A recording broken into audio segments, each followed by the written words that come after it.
Imagine une fillette dans l'éclat doré d'un parc parisien, ses yeux brillants comme des étoiles, pointant un garçon inconnu et criant d'une voix claire « Papa, c'est mon frère !» Ces mots simples, jaillis d'un cœur pur, vont fissurer le mur d'un passé oublié et révéler un secret qui changera une vie à jamais. Prête à plonger dans une odyssée d'amour, de rédemption et de liens familiaux tissés sous les cieux vibrants de Paris? Laisse-toi emporter par cette histoire qui touche l'âme. Partage-la avec ceux qui te sont chers et laisse un commentaire pour nous dire ce que tu as ressenti. Abonne-toi pour découvrir d'autres récits qui illuminent le cœur. Par un doux après-midi d'automne, sous les platanes majestueux du jardin des Tuileries à Paris, une petite fille nommée Élise lança un cri vibrant. « Papa, c'est mon frère !» Lucien Delacroix, un homme d'affaires au costume gris impeccablement taillé, aux lunettes rondes glissant légèrement sur son nez, s'immobilisa. Des larmes perlèrent au coin de ses yeux, scintillant sous les rayons timides du soleil. Élise, 6 ans, tirait sur sa main, ses boucles brunes dansant dans une robe rose ornée de dentelles délicates, brodée de motifs floraux. Son doigt pointait un chemin de gravier, où des pigeons picoraient des miettes éparpillées, leurs plumes grises scintillant dans la lumière. Depuis que sa femme Camille s'était éteinte, emportée par un cancer 2 ans auparavant, Lucien consacrait chaque instant à Élise, sa lumière dans l'obscurité. Leur promenade dominicale, entre les fontaines murmureuses et les statues de marbre usées par le temps, était un rituel sacré, une façon de tisser des souvenirs avec sa fille, son univers entier. Mais les mots d'Élise, si spontanés, le frappèrent comme un éclair. « Qu'est-ce que tu dis, ma chérie ?» murmura-t-il, sa voix tremblante, son cœur battant à tout rompre sous sa chemise en lin. Élise pivota, sa robe virevoltant comme une corolle, ses joues rosies par une excitation pure. « Ce garçon là-bas près de la fontaine, c'est mon frère. » Lucien tourna la tête, son regard capturé par un garçon d'environ 5 ans, assis sur un banc de pierre patiné par les années, au bord d'une fontaine où l'eau dansait en arc argenté. L'enfant serrait contre son cœur une boîte en carton usé, ornée de traces de peinture rouge et bleue fanées par le temps. Ses vêtements, un pull en laine déchiré au coude et un pantalon élimé trop court, portaient les marques de la poussière des rues. Ses chaussures, aux lacets effilochés, semblaient tenir par un miracle fragile. Mais ce qui transperça Lucien, ce furent ses yeux. Un bleu éclatant, profond comme un lac sous le ciel d'été, identique à ceux d'Élise et à ceux de Camille, disparus trop tôt. Une ressemblance si frappante qu'elle semblait défier le hasard. « Élise ne dit pas des choses comme ça », murmura Lucien, tentant de garder une voix ferme, sa main chaude enveloppant celle, minuscule, de sa fille. Mais Élise, déterminée, planta ses yeux dans les siens, son regard brillant d'une certitude d'enfant. « Papa, je le sais, c'est lui, je le sens au fond de moi. » Lucien fronça les sourcils, troublé. Ce n'était pas une simple rêverie. Le garçon avait le même nez fin qu'Élise, la même courbe douce des joues, comme sculptée par un artiste invisible. Une familiarité étrange, presque hantée, s'empara de lui. Son pouls s'accéléra, martelant ses tempes. Le garçon les observait maintenant, ses yeux bleus méfiants mais fixes, comme s'il cherchait à percer leur âme à travers le voile de l'inconnu. Lucien s'approcha à pas lents, Élise trottinant à ses côtés, ses ballerines roses crissant sur le gravier scintillant. Il s'accroupit devant l'enfant, son long manteau frôlant les feuilles mortes éparpillées. « Salut petit, comment tu t'appelles » demanda-t-il, sa voix douce comme une caresse, un sourire chaleureux illuminant son visage marqué par les années. L'enfant serra sa boîte plus fort, ses doigts pâles crispés sur les bords déchirés, comme si elle renfermait un trésor secret. Après un silence lourd, il murmura « Théo ». Lucien hocha la tête, ses yeux s'adoucissant. « Théo, c'est un nom magnifique, où est ta maman ?» Théo baissa les yeux, ses cheveux blonds en bataille tombant sur son front, cachant à moitié son regard. « À la maison.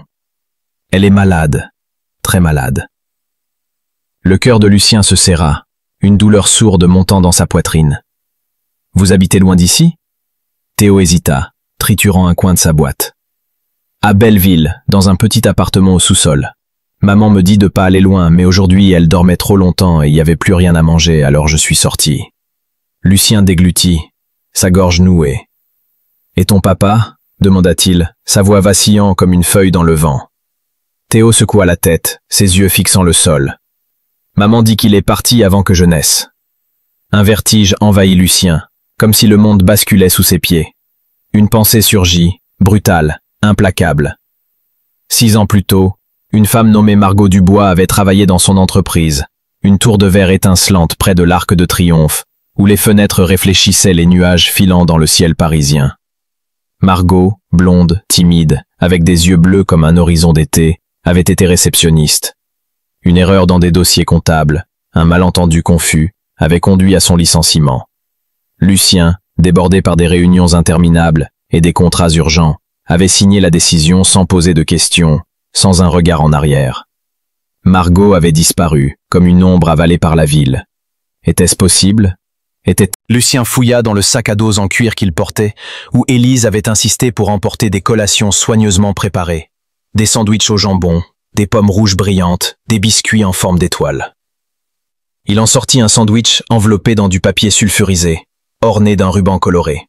« Tiens Théo, tu dois avoir faim », dit-il, tendant le paquet avec douceur. Théo fixa le sandwich, ses yeux hésitants, puis le prit avec précaution, ses doigts tremblants effleurant le papier.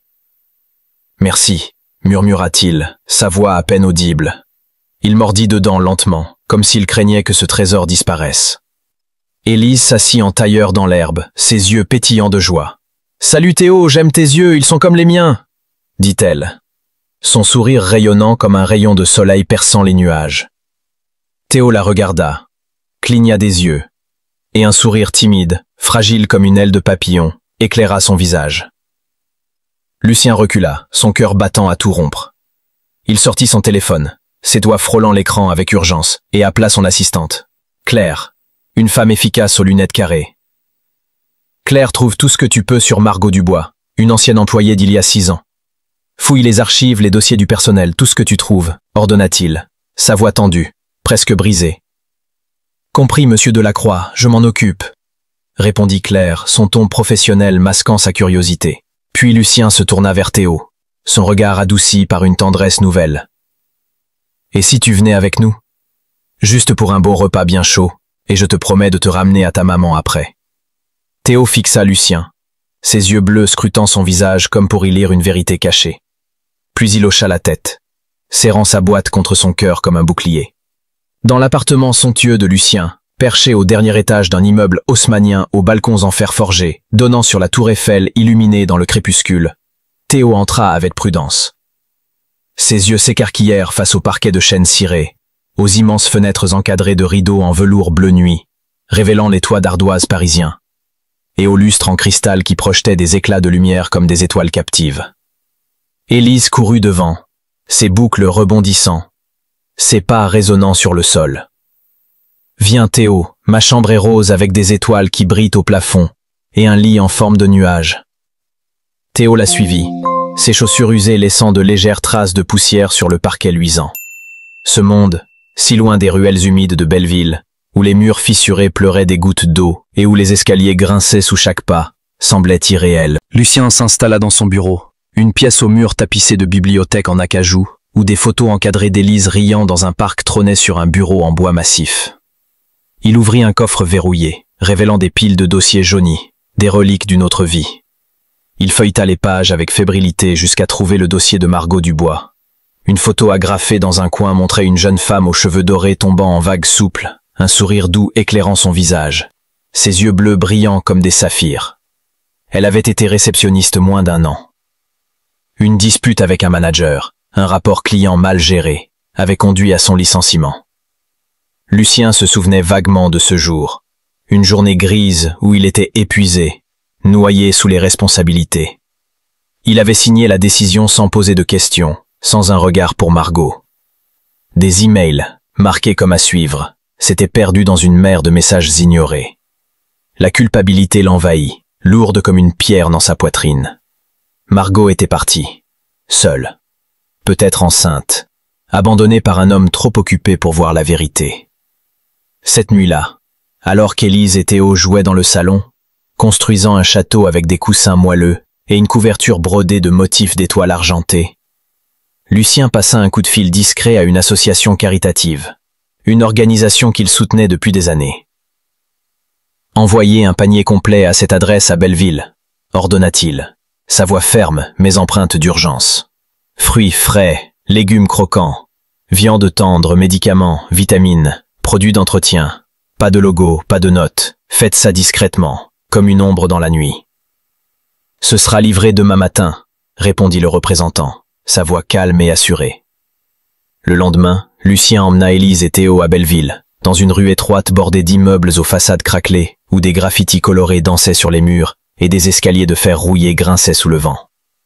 Théo serrait un petit sac en toile que Lucien lui avait donné, contenant des vêtements neufs, un pull bleu doux comme un nuage et un jean bien taillé, et une peluche en forme de renard roux, un cadeau qu'Élise avait choisi avec soin, ses yeux brillants d'excitation.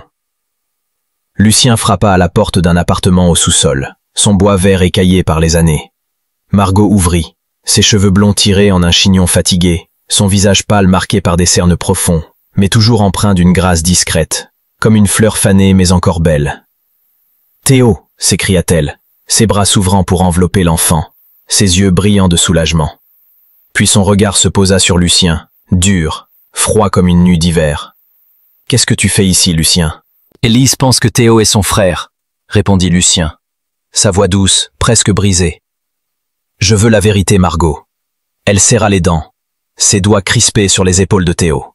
« Tu n'as pas le droit de poser des questions après ce que tu as fait. » Lucien baissa les yeux, la honte pesant sur ses épaules. « Margot, je ne savais pas. J'ai besoin de comprendre. » Une larme coula sur la joue de Margot, scintillant comme une perle sous la lumière faible de l'ampoule du couloir. « J'étais enceinte, Lucien. J'ai essayé de te le dire. J'ai envoyé des emails, appelé, mais personne ne m'a écouté. Puis j'ai été licencié. J'avais rien, plus rien. » Lucien, bouleversé, murmura. « Je suis désolé, Margot.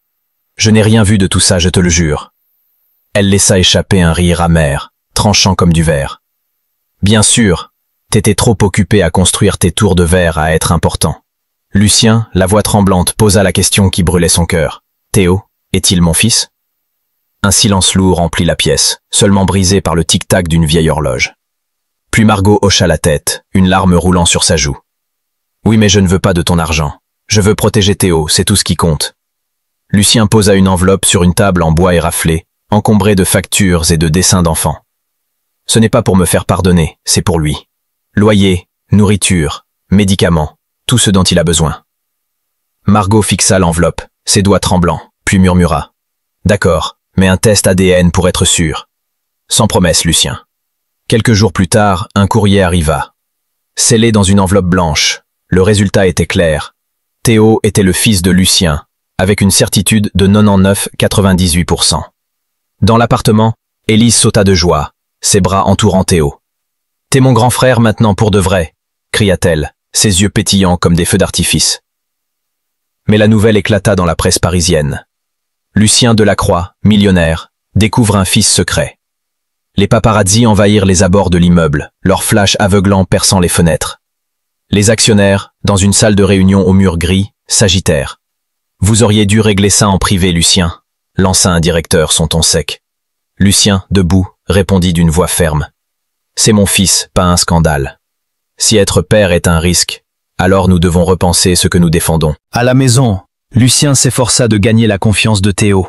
Un soir, alors que le crépuscule peignait le ciel de rose et d'or, il proposa « Et si on faisait des pizzas ensemble ce soir ?» Dans la cuisine au comptoir de marbre blanc, Élise et Théo riaient, la farine volant comme une neige légère, collant à leurs joues et à leurs cheveux. Lucien façonna une pâte odorante, tandis qu'Élise décorait la sienne avec des tranches de tomates en forme de fleurs. Théo, hésitant au début, esquissa un sourire, ses doigts maladroits modelant un cœur en poivron rouge. Lucien offrit à Théo un vélo rouge flambant neuf, identique à celui d'Élise, orné de petites clochettes argentées. « Vous êtes une équipe maintenant, » dit-il, sa voix tremblante d'émotion. Théo hocha la tête, ses lèvres formant un sourire vrai, lumineux, comme une étoile naissante. Margot, de son côté, voyait les articles dans les journaux, les photos de Lucien et Théo dans les parcs, les sourires timides de son fils. Un message arriva sur son téléphone, simple mais sincère. « Margot, viens nous voir. Pas de pression, on peut avancer ensemble. » Hésitante, elle accepta, poussée par le désir de voir Théo heureux. À l'appartement, elle le trouva rayonnant, dessinant des planètes aux couleurs éclatantes avec Élise, leurs crayons éparpillés sur le tapis moelleux. Lucien lui offrit une tasse de thé à la camomille, servie dans une porcelaine fine ornée de motifs floraux. « J'ai organisé un traitement médical pour toi au Centre médical Saint-Honoré, le meilleur de Paris sans frais, » dit-il calmement. « Et il y a un poste en communication dans une entreprise partenaire si ça t'intéresse. » Margot resta sur ses gardes, ses doigts serrant la tasse chaude. Mais une lueur de gratitude brilla dans ses yeux. Un soir, alors que Théo et Élise construisaient une tour de blocs en bois peint, elle s'effondra dans un éclat de rire. Élise gloussa, ses boucles dansant, et Lucien s'agenouilla pour aider, ses grandes mains ramassant les pièces colorées. Théo, sans réfléchir, murmura « D'accord, papa ». Le mot résonna, suspendant le temps. Margot et Lucien se regardèrent, leur cœur battant à l'unisson, bouleversés par cette simple syllabe. Plus tard, Margot trouva une petite boîte sur une table, contenant un collier en argent délicat, gravé des noms de Théo et Élise, scintillant sous la lumière douce d'une lampe. Une note manuscrite disait « Pour que tu te souviennes qu'on est une famille, quoi qu'il arrive ». Margot, les larmes aux yeux, sentit une fissure dans le mur de sa méfiance, une lueur de pardon naissant dans son cœur. Un an plus tard, la famille s'installa dans une maison lumineuse en banlieue parisienne, nichée dans un écrin de pelouse verdoyante et de haies fleuries, où des rosiers sauvages embaumaient l'air. Le jardin débordait de trésors d'enfants, des vélos renversés, des dessins à la craie multicolores ornant l'allée, des cordes à sauter abandonnées sous un chêne centenaire. Margot gérait une pâtisserie, le rêve de Livia, en hommage à sa mère disparue, une femme qui rêvait de voir sa fille sourire. Les murs de la boutique étaient couverts de dessins d'enfants, des soleils radieux et des arcs-en-ciel tracés par Théo et Élise, qui passaient leurs après-midi à faire leurs devoirs sur une table en bois, chipant des madeleines dorées encore tièdes. Lucien avait délaissé les sommets de son empire, ne gardant que quelques réunions clés. Ses journées tournaient autour des trajets d'école, des histoires du soir lues sous une lampe en forme de lune, et des danses improvisées dans la cuisine, où la musique d'un vieux poste radio emplissait l'air. Théo et Élise étaient inséparables, construisant des cabanes avec des draps, pédalant à toute vitesse sur leur vélo dans les rues calmes, peignant des fresques éclatantes dans le garage, où des dragons et des étoiles brillaient sous leurs pinceaux.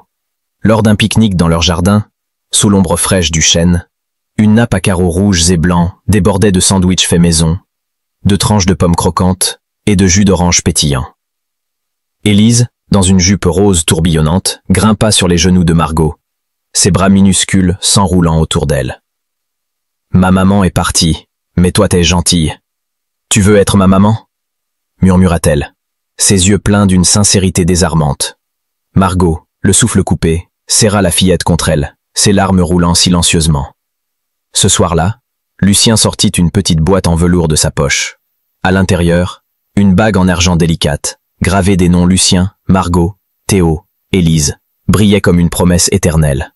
« Ce n'est pas une demande, » dit-il, sa voix épaissie par l'émotion. « C'est une promesse que je serai toujours là pour vous tous, quoi qu'il arrive. » Margot, les yeux scintillants, glissa la bague à son doigt. « Moi aussi, » murmura-t-elle, son regard ancré dans le sien. Sous un ciel étoilé, la famille s'installa sur une balancelle en bois, les enfants blottis contre leurs parents, leurs paupières lourdes de sommeil. Les lucioles dansaient dans le jardin, leurs lueurs clignotant comme des étoiles tombées sur l'herbe. L'amour véritable, patient et indomptable, avait retrouvé son chemin, tissant des liens plus forts que le temps et les erreurs du passé. Cette histoire d'amour, de pardon et de famille, t'a ému? Partage-la avec ceux qui illuminent ta vie, et abonne-toi pour d'autres récits qui réchauffent l'âme. Laisse un commentaire pour nous dire ce que ce voyage t'a inspiré.